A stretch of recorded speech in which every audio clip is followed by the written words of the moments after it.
Today, I would like to share with you a book that has fundamentally changed my perspective and way of thinking about the world and my own life. The book is called Antifragile, with the subtitle, Things That Gain from Disorder. First, we need to clarify what antifragile means. Antifragile is a new concept proposed by Nassim Taleb, who is widely known as the author of the extremely famous book, The Black Swan. From the semantic meaning of the word antifragile, we see that anti means against, while fragile means delicate, breakable, and weak. The content of today's video will revolve around three main issues. 1. What is antifragility? 2. Why do we each need to be antifragile in this volatile and chaotic society? 3. How can we become antifragile? Fragile refers to something or someone that is delicate and easily broken. We can visualize this as very weak objects, such as a burning candle that can be extinguished by a slight breeze, or a glass cup that will shatter if it falls to the ground. These objects demonstrate a weak state when they encounter external forces or pressures. So what is the opposite of weak? Many people might think of adjectives like strong, robust, or solid. For example, a large stone dropped on the ground will not break because it is hard and sturdy. It shows strength. However, the author argues that this is not the opposite of weak, because strength does not simply mean that something retains its original shape under pressure. Instead, the opposite of weak should be something that, when it falls or is pressured, not only does not break, but can actually grow stronger, like a tennis ball. When a tennis ball hits the ground, it bounces back higher. This is the famous theory of antifragility proposed by Taleb. You can relate this to our muscles. When we lift heavy weights, our muscles may suffer damage, but when we rest and prepare for the next workout, they grow stronger. This is the characteristic of antifragility in life. It allows us to thrive even in the face of volatility, chaos, stress, risk, and uncertainty.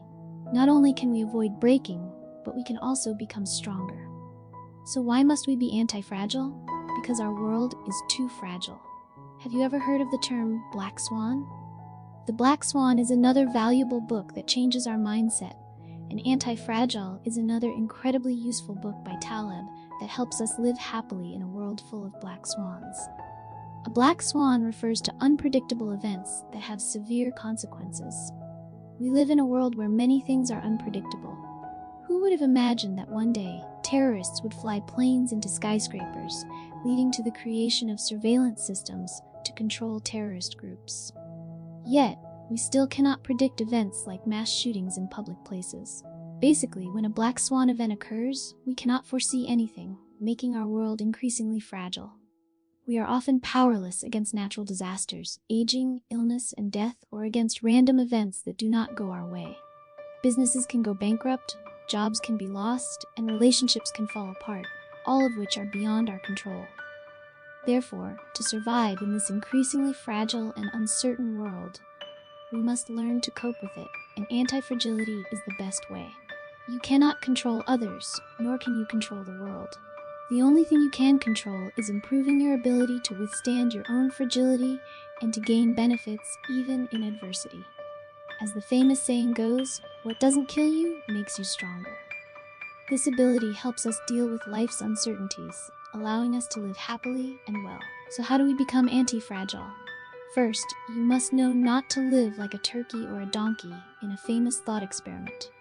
The turkeys are well cared for by farmers, enjoying a peaceful life, believing that this good life will never end, until one day the farmer comes and unexpectedly kills one of them.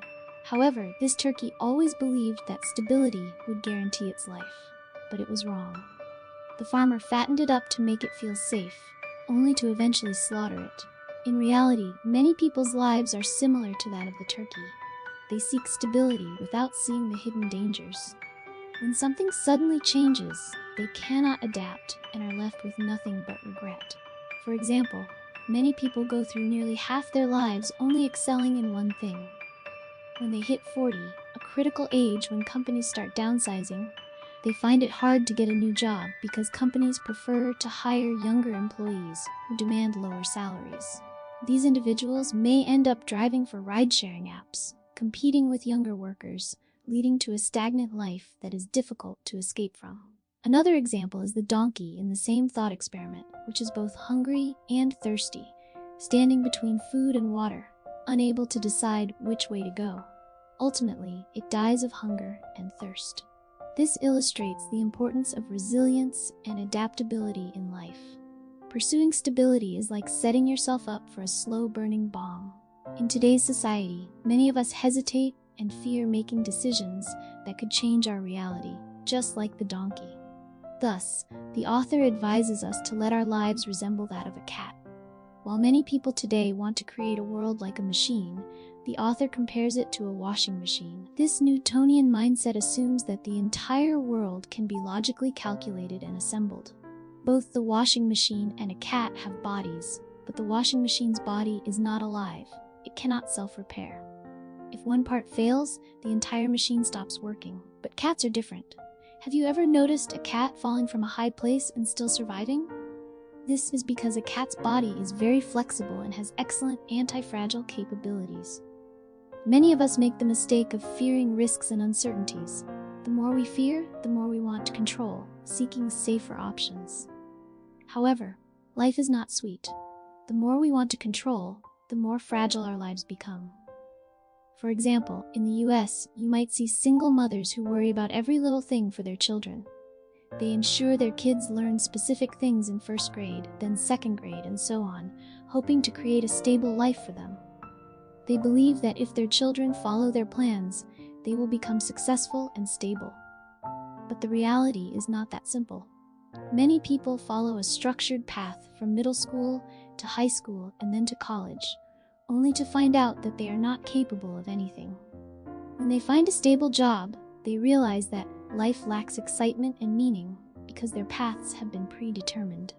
Thus, the author advises us not to live life like a planned trip, expecting to predict the future and complete each step as set out, but rather to embrace a life of wandering, to not impose too many conditions on the future, to accept events as they come, and to explore the value behind those events, seizing opportunities. In your family, you can intervene in your children's decisions, but this should be done moderately. If you overdo it, you will diminish their anti-fragile capabilities. The saying goes, slow down, but don't drive for others, meaning you can intervene, but should not blindly overdo it. Another effective way to enhance our anti-fragility is to use a barbell strategy, represented by two ends of a barbell symbolizing two approaches. One end is extremely safe with low returns but low risk, while the other end offers high returns but also high risk. With this strategy, we should implement both approaches simultaneously. For example, when investing, allocate 90% of your capital into the low-risk, low-return side and 10% into the high-risk, high-return side. Even if you fail with the 10% investment, it will not significantly affect your life. If you succeed, it can provide substantial income. In practice, effectively using the barbell strategy requires us to allocate our time, energy, and resources wisely across both ends of the barbell. To avoid imbalance, we must adopt a holistic mindset, avoiding overly safe, conservative choices, and also avoiding impulsive, reckless decisions. Actions like selling your house to start a business are extremely risky and can reduce your anti-fragility. The best approach is to allocate wisely on both sides of the barbell. Many people, while maintaining their primary job for daily income, can also use their weekends to build a side career. Even if that venture fails, they can still support themselves. If it succeeds, they may even choose to leave their primary job to invest fully in what they want to do. I believe this book provides us with a new perspective on the world. Previously, we did everything primarily to pursue stability and tried to fit everything into fixed molds. Many entrepreneurs hesitate to launch products, believing they must perfect them before releasing them.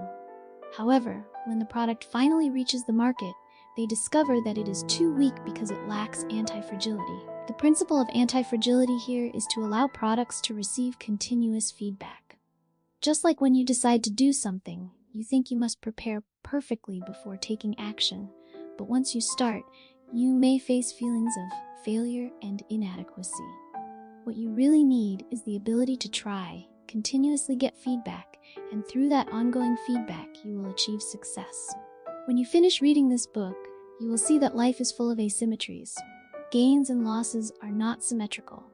Some things may yield large gains with minimal losses, while others may yield minimal gains with large losses.